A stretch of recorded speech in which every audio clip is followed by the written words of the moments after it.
আশা করছি সকলেই ভালো আছেন। আমি সঙ্গীতা আপনাদের কাছে চলে এসেছি আজকে নতুন আরেকটি গল্প নিয়ে। আশা করছি গল্পটি আপনাদের সবার ভালো লাগবে।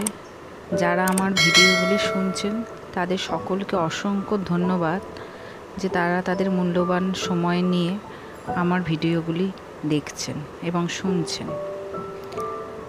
আজকে যে গল্পটি আপনাদের সাথে বলবো, গল্পটি হচ্ছে জিম এবং জেরি।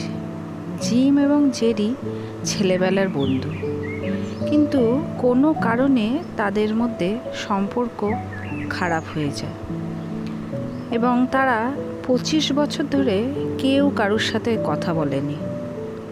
জেরি যখন মৃত্যুশয্যায় তখন ভাবল যে এরূপ গভীর দুঃখ নিয়ে সে স্বর্গে যাবে না।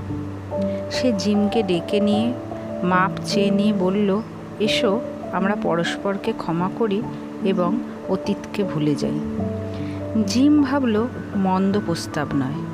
সে জেরিকে হাসপাতালে দেখতে যেতে মনস্থ করল।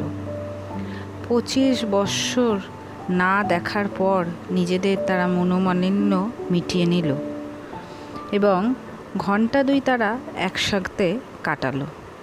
জিম যখন চলে আসছিল, জেরি পিছন থেকে বলল, জিম, যদি আমি মারা না যাই তাহলে এই ক্ষমার কোনো মূল্য থাকবে না।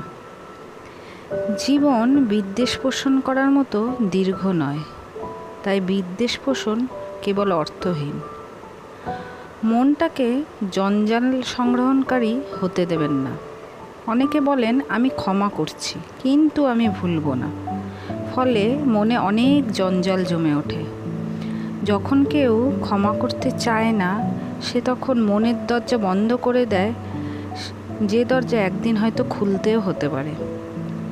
যখন আমরা বিদ্বেষ পোষণ করি, ক্ষোভ পুষে রাখি, তখন আমরা কিন্তু নিজেদেরকেই আঘাত করি। তাই বিদ্বেষ পোষণ করবেন না, ক্ষমা করুন এবং ভুলে যান এবং জীবনের প্রত্যেকটি মুহূর্ত সুন্দর করে উপভোগ করুন। আজকে তাহলে এখানেই শেষ করছি।